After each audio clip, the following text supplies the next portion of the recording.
Okay, well, he's doing something. The sacred gaze. Well, I'm thinking about some things with this gaze. What might that be all about?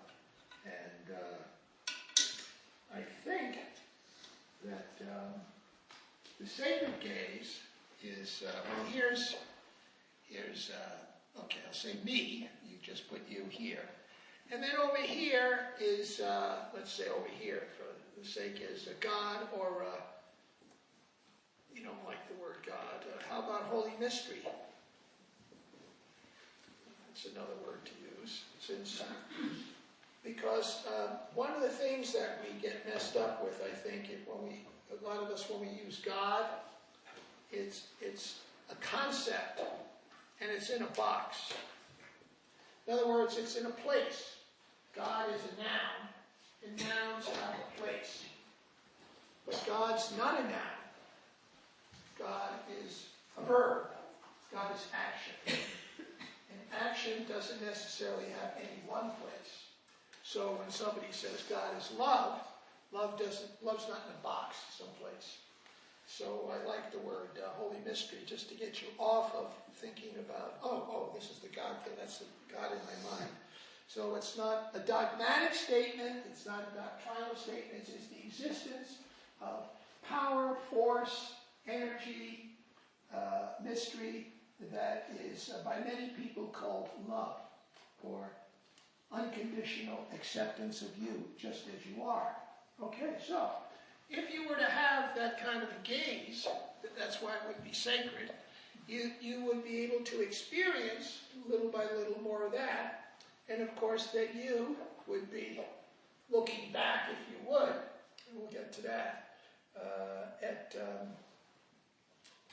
love. You feel pretty good about it. I mean, that's what deep meditation is supposed to be about. But unfortunately, what happens is most of us don't have that gaze. We have a kind of gaze that relates more to our culture. So we find out who we are by our culture, by the group that we tried so hard to fit into, by our job, and maybe some friends, acquaintances, and so on and so forth. So those are all ways that we generally grow up getting a sense of who I am. So for instance, a very simple example, when you do a resume, if you ever do a resume, your resume starts out with, because you want to get something from somebody, you want to get a job, or you want to have a certain look, so the first thing you say to yourself is, what are they looking for? Who am I supposed to be so that they will accept me, approve of me, take me on? And so what goes into your resume is what you think they want you to be, which may not be you. And that kind of thing, we kind of go through like with our resume. I live in part-time during the year in Boulder, Colorado, where we have a Catholic school in our parish there. And children, at least by the 4th grade, are trying to figure out how they can fit into a certain group, what they have to be to get into that group. Now, if everybody's trying to figure out how to get into a group, then what's the common denominator? It's a lot of stress, especially for girls, trying to figure out how do I fit into a group, and if I don't fit into the group, they maybe tell their mother I just don't fit in, and then if it's helicopter mom, she's at the school talking about how my daughter's being bullied or something like that. It goes on and on.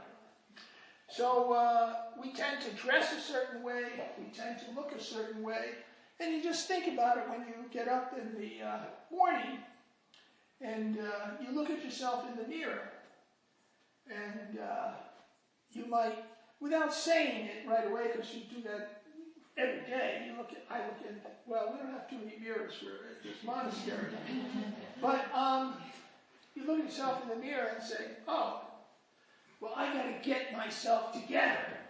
In other words, this face is not the one that's going to go out into the public. This face is Mrs. Hyde or Mr. Hyde. I got to do Jekyll to get out and to be functional in the world. And so we do whatever we have to do to get that all together. Or it can go just the opposite.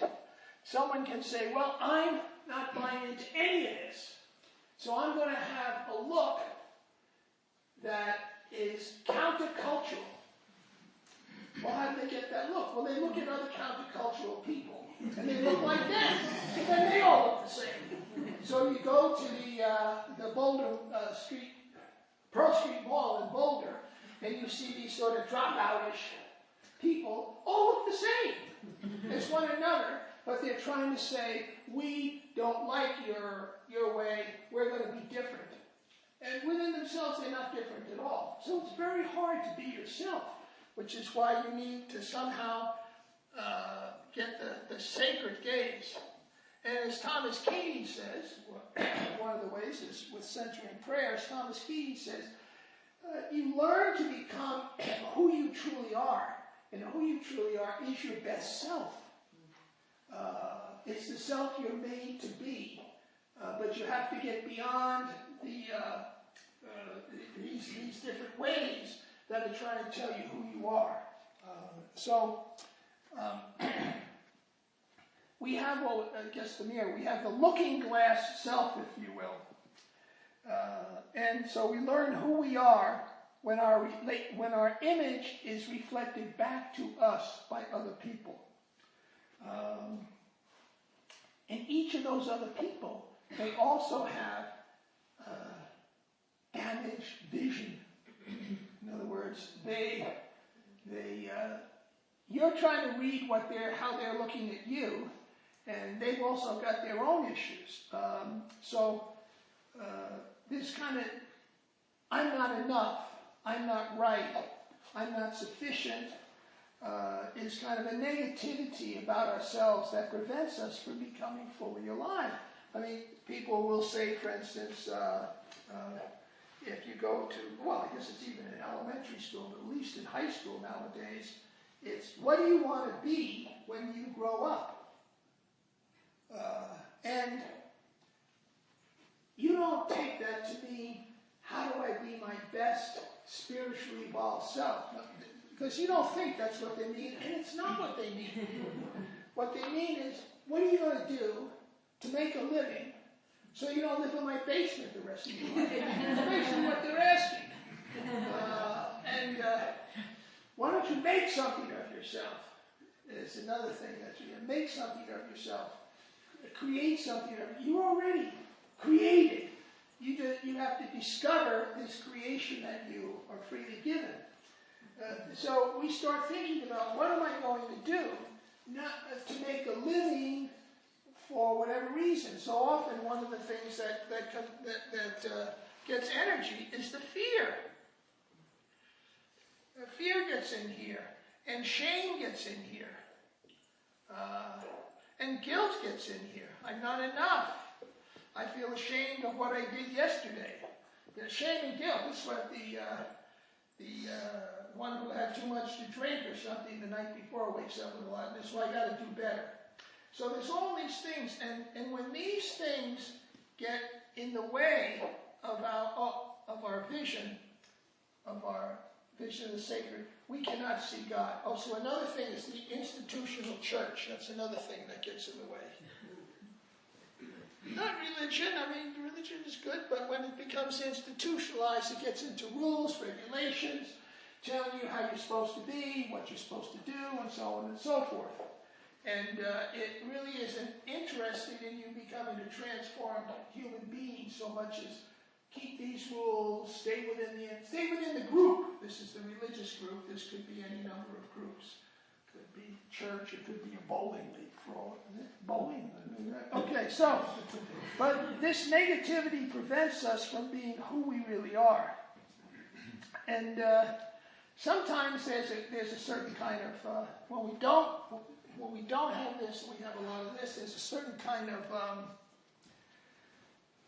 pride that it's self-absorbed pride, and it's self-absorbed in my inadequacies. And I feel badly about what I call inadequacies. But when we're going to be our best self, it doesn't mean we are super people, like in the Marvel comics. It means that we're the best self that God created us to be, most fully alive. But we can't do everything. You can be fully alive with limitations. I will never be 6'5". I will never again be young, and so on and so forth. But hopefully I'm moving to the best that I can be, and that's an ongoing process. So you're always going to have limitations that you just accept. And so what you realize with this, when the holy, in the sacred gaze, you realize that it's unconditional love. And that's a very hard thing to find. Unconditional love is in none of these places.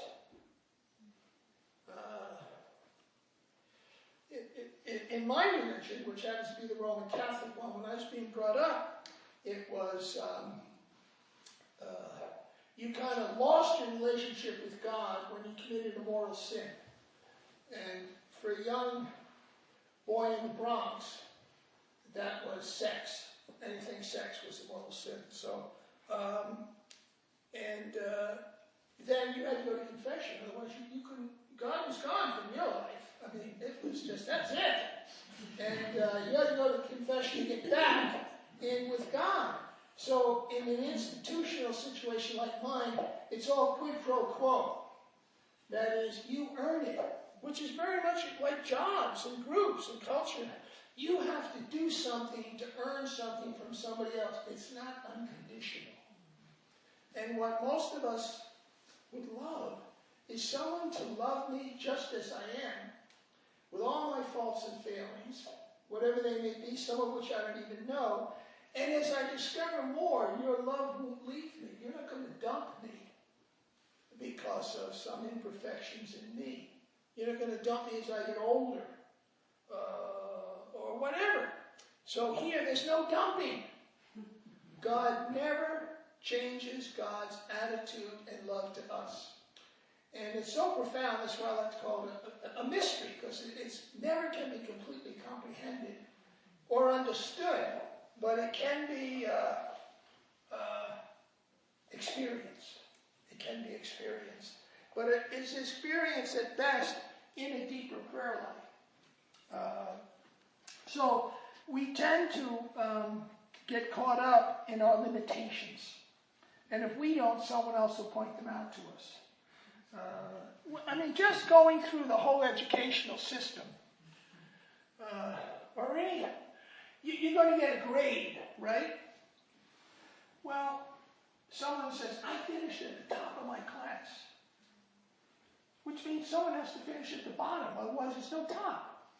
So when I went through school, I used to feel badly. I went to college and high school was all the same thing. I was middle. I was a middle kid. I was like a B or a high C plus or something like that. And they would give you 500, I'd be about 250. High school was college the same way. Well, that used to bother me because I was buying into, well, you're not the best. Well, no, only one person's going to be the best in terms of that ranking. And I just realized that my purpose in life, in school, was to be in the middle so someone could be up above. But it wasn't important to me anymore because I just looked back and I said, you know, when I said to myself, you know, when you went to school, Terry, you weren't that interested in learning. It wasn't your thing. But you did it because that's what you did. When I got out of high school, I probably should have just gone and traveled in Europe, which was real cheap then. But I never thought of doing that because I wasn't thinking for myself. And no one else in my family had gone to college. It wasn't as if I was following my older sister or something like that. No one, my parents never went to college, but it was the thing that you did. And anybody who didn't go to college, well, they're not going to amount to anything. words, they didn't go to college. They went into construction, and they rebuilt Westchester County, and they're rich, but they never went to college.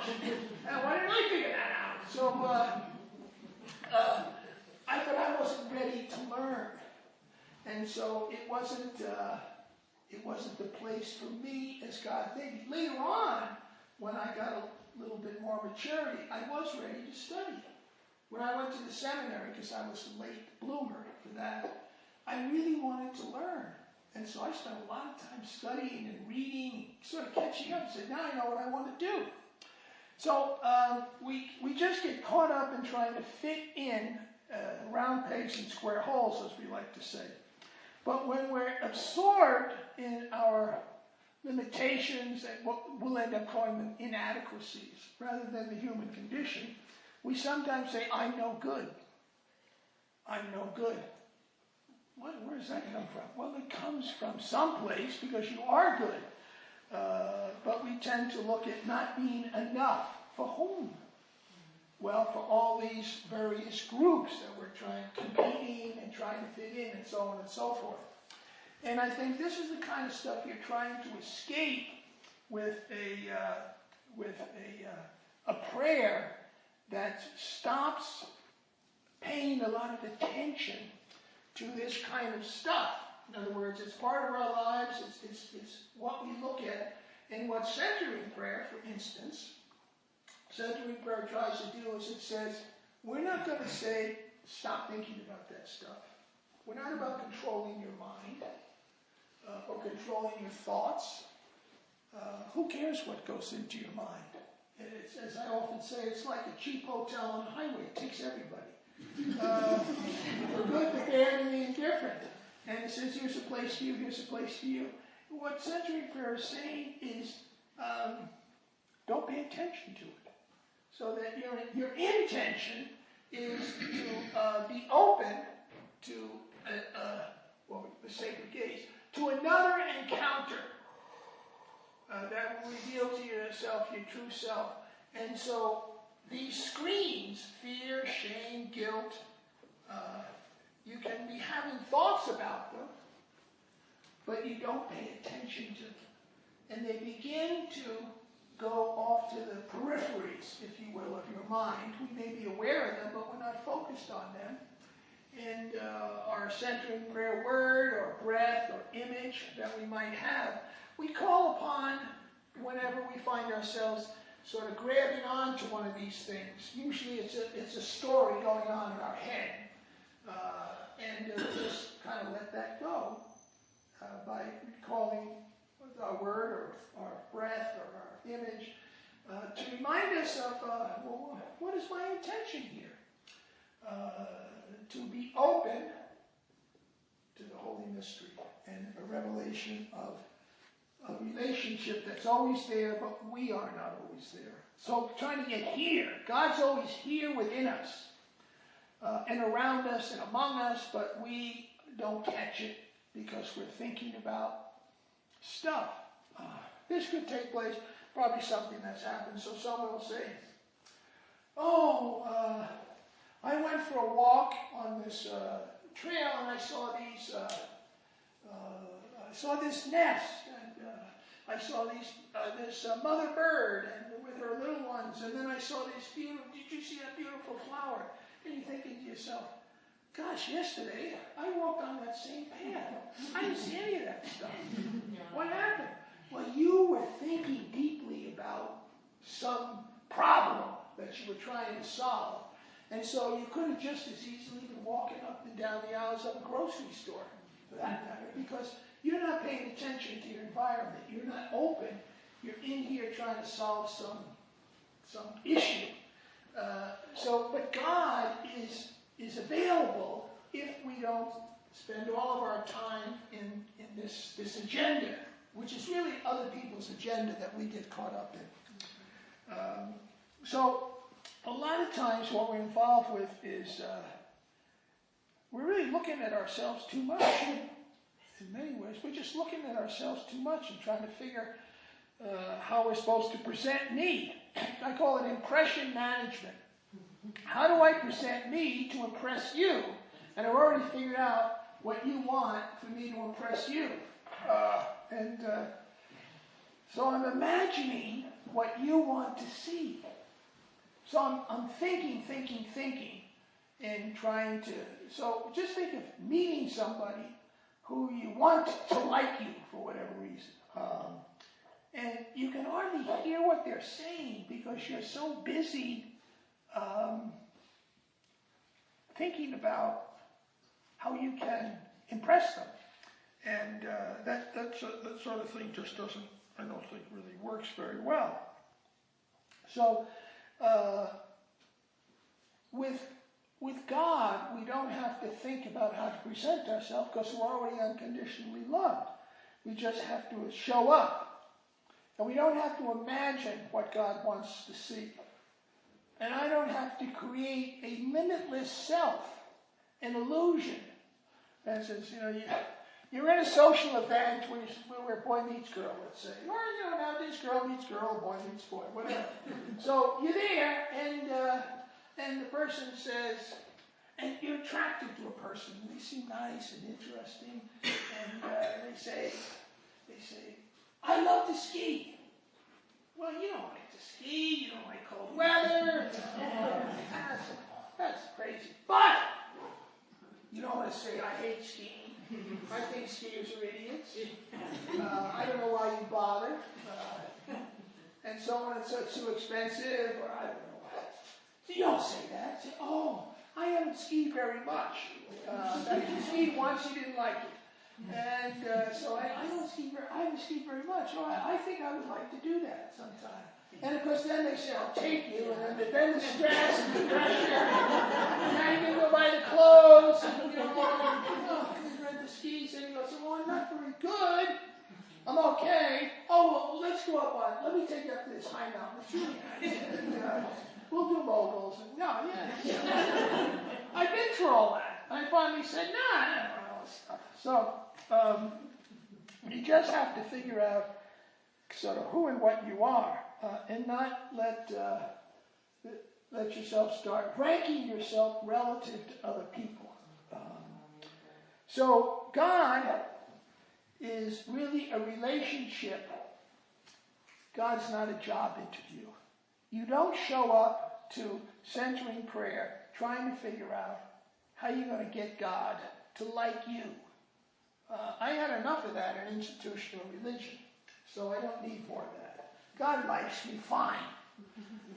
And I may not like me. That's the issue. I may not like me. I don't like being with me. And I try to change that to feel more comfortable being with me. Some people do it with drugs, some people do it with alcohol, some people do it with the gymnasiums, some people, you can do almost anything to get yourself to feel more comfortable with you. Whereas something like centering prayer says, just be you. Well, I don't know who that is. Fine. Just sit and allow yourself not to pay attention to all your craziness. Monkey mind, as they say in Buddhism. Don't pay attention to monkey mind. You don't empty your mind. You just learn not to pay attention to a lot of it, little by little. So, and then this relationship that you can have with God is God's going to do the work. You just have to be open, which is another thing. God does the work. Tell me a relationship you get into in which you don't do the work. God does the work. Well, what do I do? When it's over, then you participate in the world. And that, I think, is a good way to begin to get a sense of how this is all working. People will say, okay, I'm going to get involved in centering prayer because I hear it'll make me feel better. Well, what if it doesn't? Remember, God wants you to be the best that you can be, which is pretty darn good. But to be the best you can be, you're going to have to get rid of some stuff. And one of the things you got to get rid of is self-centeredness. Not self-protection, so taking care of myself, self-centeredness. And in the beginnings of it, especially if you're problematic, self-centeredness is a very big thing. So most people will start into a meditation practice because they've heard that it will make me feel better. I mean, I don't know anybody who says, I decided to practice Zen because it'll make me miserable. It'll cramp my legs when I try to sit in the lotus or semi-lotus position. It'll hurt my back. I'll need to go to a chiropractor or a therapist or something. But I want to punish myself, so I'm going to do Zen. I don't hear that very much. And if you do, it's not a very good thing. So generally people get involved because they're convinced, either from somebody else who seems to be kind of happy, or what they read in a book, that I'm going to feel better. And so they want to feel better. I mean, some people get caught up in alcohol and drugs because it's going to make me feel better. And so it's still all about me. But because God's unconditional love doesn't care, just get started. So a person will start out and they'll do it because it makes them feel better. So now you're in it. Okay, that's how many relationships start out. Being with you makes me feel better. But what happens when being with you and I don't feel so good? Or I don't feel I'm getting what good vibes I want? Am I going to stay in the relationship? And frequently it's no. Well, God is trying to get us to move from doing something because it makes me feel good.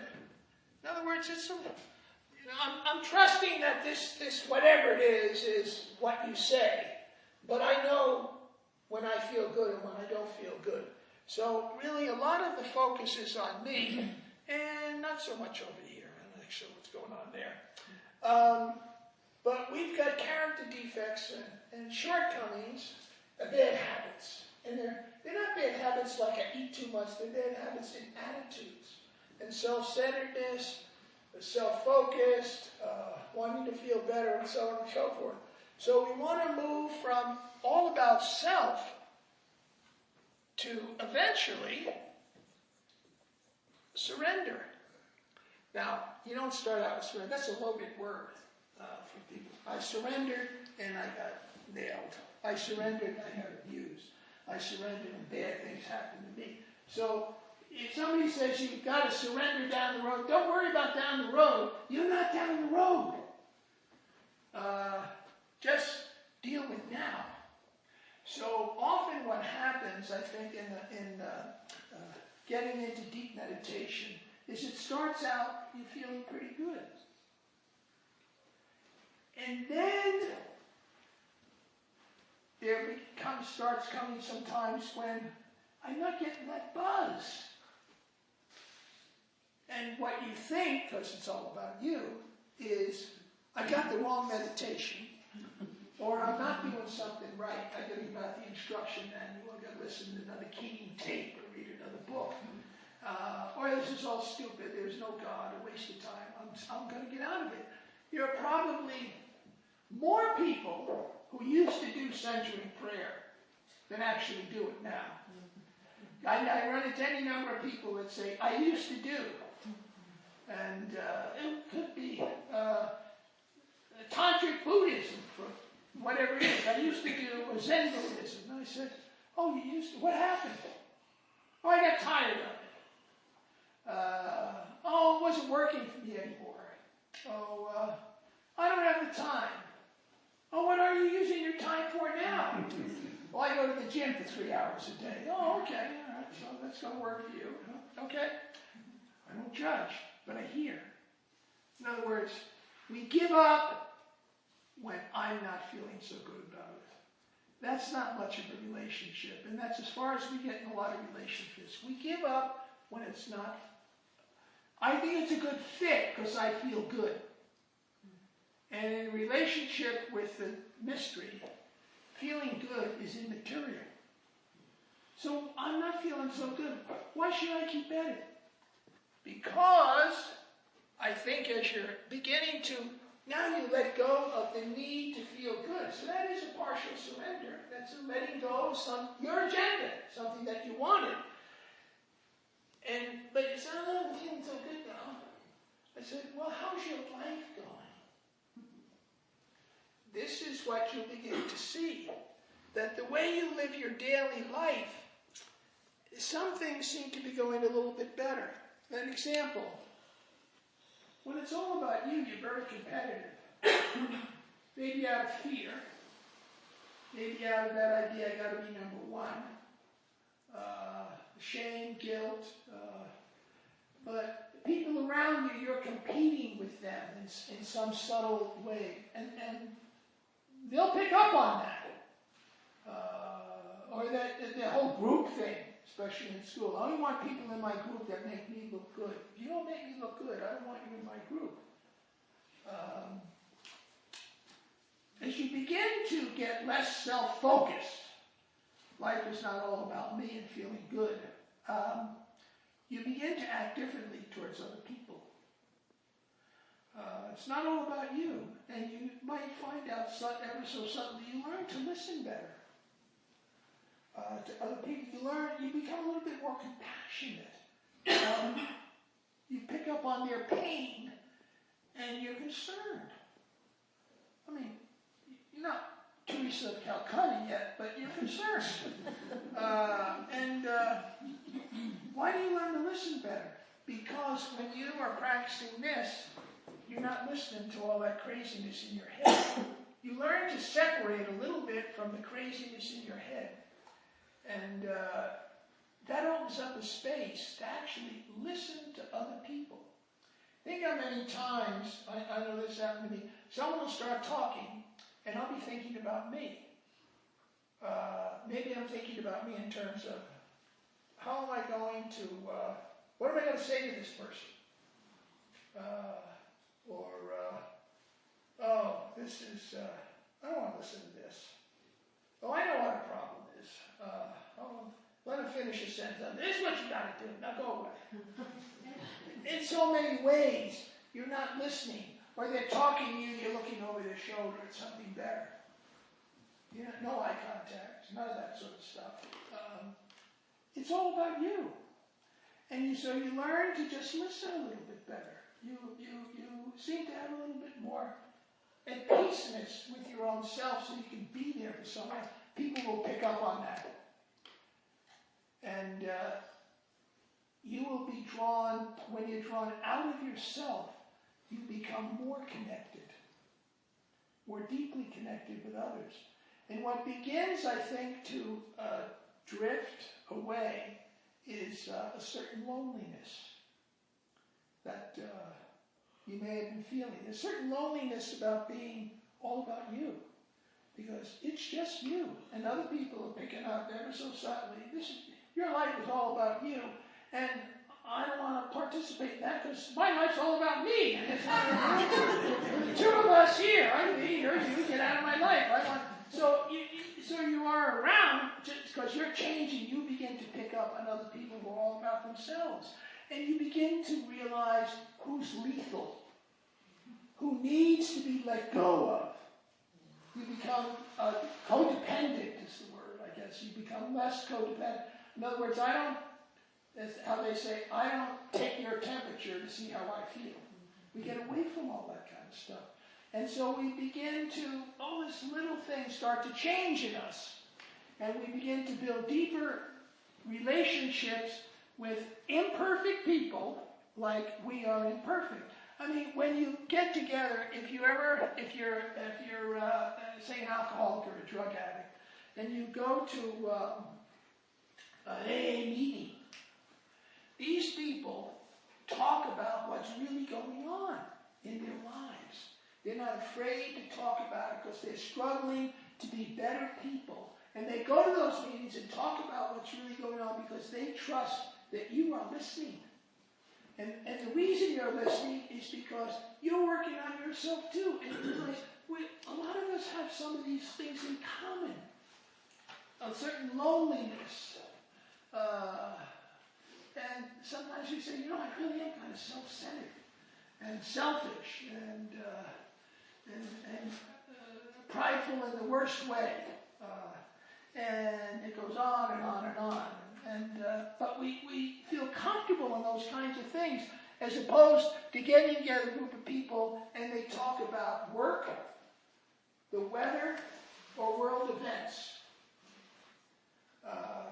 And that's as far as it ever gets. You're not going to build an intimate relationship. You might build an institutional relationship sitting around talking about politics, but that's not going to sustain you in your life unless you're just power-driven. But not happy people. Happy people, not power-driven. So we have this relationship with this mystery that loves us from the start. And hopefully we will begin to love ourselves.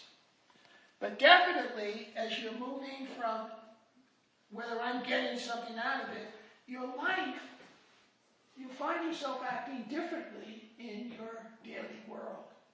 And that's how you know that this relationship is at work, because of the way you are after the meditation.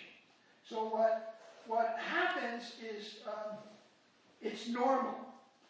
It's normal to move from where it feels good. It just feels so good to stop thinking about yourself for 20 minutes. Oh, such a relief. Afterwards, I am a boring person. No wonder nobody wants to be with me and I'm all alone. I am boring. I don't even want to listen to me. So you stop paying attention, also, it just feels so good. Whether there's nothing out there, that just feels so much better. And then you maybe have this little experience of what it might be, peace. It might be a sense of peacefulness, a sense of calmness, a sense of just being a little more comfortable in my own skin. But after a while, it could be a sense of, I don't have the sense, there doesn't seem to be much there. So what is happening is this holy mystery, which wants you to stay, starts out giving you, really good stuff, good vibes. But then it realizes the reason you got into it was you want to feel good. And it wants you to be selfless. It wants you to let go of self-centeredness. So it's as if it's saying, I love you unconditionally. How unconditional is your love for me? And it grows in unconditionality to the extent that you don't have to feel good. A relationship deepens when you don't have to feel good with the other person all the time. Their job is not to make you feel good. And so it seems to withdraw, but God's not going anywhere. It's always within you, but gives you the impression of withdrawal so that you, not at the beginning, of course, will say, okay, I'm staying with it. So now, and that is moving towards letting go of your agenda. Well, when not much is going on, what is faith? You said, when you use the word faith, it's usually faith in either a list of things or the existence of. Faith is the trust. It moves into trust. That you are there, even though I don't experience it. That is what we call the deeper level of the relationship. It's not the end, but it seems to be a place where a lot of people go through from what we read, but I'm not saying, I don't want to go through that. Well, don't worry. If you can't handle it, I suppose that the Holy Mystery will bring you there. But I think that at some point, just to keep in mind, so you say, I'm going to do this twice a day. Okay? Recommendation, twice a day is what Keating recommends. And so you're going to do twice a day, 25 minutes, let's say. And you go into it and you say to yourself, oh, I can't wait to meditate. Okay, that's at least get you showing up. And then black. 25 minutes of black. Well, you're going to show up again at the end of the day. So the question is, are you showing up? Regardless of the experience. So you go to, here's where you really start to grow. Let me go back to AA. Usually alcoholics, these are great meetings. In recovery. So you go to the meeting. In the beginning, people go to AA because they're desperate. They are desperate. Their lives are trashed. And they just want to not have trashy lives. They have no belief or whatever. And they go because it's the last stop. Yeah. And that's why they go. It's all about them. But eventually, as you grow in recovery, which is really a spiritual development, you start to become a better person. You begin to go to the same meetings, not because you're going to get something out of it, that is, I'm going to feel good. You go because you might be able to help another person. And that's a big leap. If you ever met an alcoholic, wanting to help another person is not their go-to. So they have really made a big leap. So they don't care whether it's boring or not. That's not their agenda anymore. Their agenda begins to be, can I be of use to other people? That's the way the change is. And that's the way the change, you start living, how can I be of service as I go through my day, rather than how can I get what I want?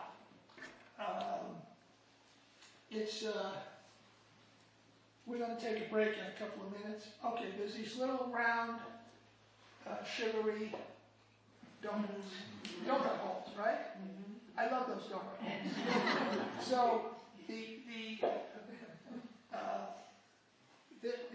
the old me, which is not so old if I'm thinking about it now, is, will there be a donut for me? Or are these wretched people going to eat them all?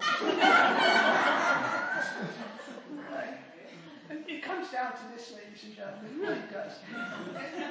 It's the simplest stuff. I mean, the alcoholic, is there going to be enough liquor for me? I don't care about you. I just want to know if I'm going to get mine. So, but as you move to being a little bit transformed, another thought comes into your head. You see, you don't have to get rid of the old thoughts. I think what happens is, a nice way to put it, is you say, well, you're a gent. I want to get rid of all bad thoughts. No. So you had this self-centered thought, okay? Self, it's all about me. Now, you still get that thought. It pops into your head. But you're not in charge of your thoughts. Your mind just goes around. Your mind's not getting transformed. It just has a thought. But there's I call it just a little space, if you will. You don't act on that thought, and you get a second thought. And the second thought is be of service, help the other person. So the thought goes, are you going to eat all these things before I get out there? Or will there be enough for you? And it's okay if I don't get mine. There you go. See, yeah, that's right. There better be one. But in any case, so there's the space, and that's how you know you're getting better. So I laugh at myself. I still have a lot of the same thoughts, but they don't control my life. That's the difference. So somebody says, well, I don't want to ever drink again. I don't want to ever think about alcohol. I don't want to ever be drawn to it. I say, all you really need to do is not do it. And learn how not to pay attention to the thoughts that say, I think a drink would be a good idea. And you say, yeah, that's what I used to think. A little space, that's not a good idea. Why don't I help somebody else? That's a huge transformation. So that's what begins to happen, I think, in the self. So you surrender your agenda when it's all about you and not about anybody else. So this God relationship is one in which we're not going to get fired because of our mistakes and our limitations. The only mistake you make in this relationship is not showing up. I mean, that's fantastic. Think of the things. It's hard to think of anything. All I have to do is show up. I just have to show up. Woody Allen says 80% of life. Show up and let God do the work. That's a hard thing to get hold of, but I say to myself, I don't care how I feel.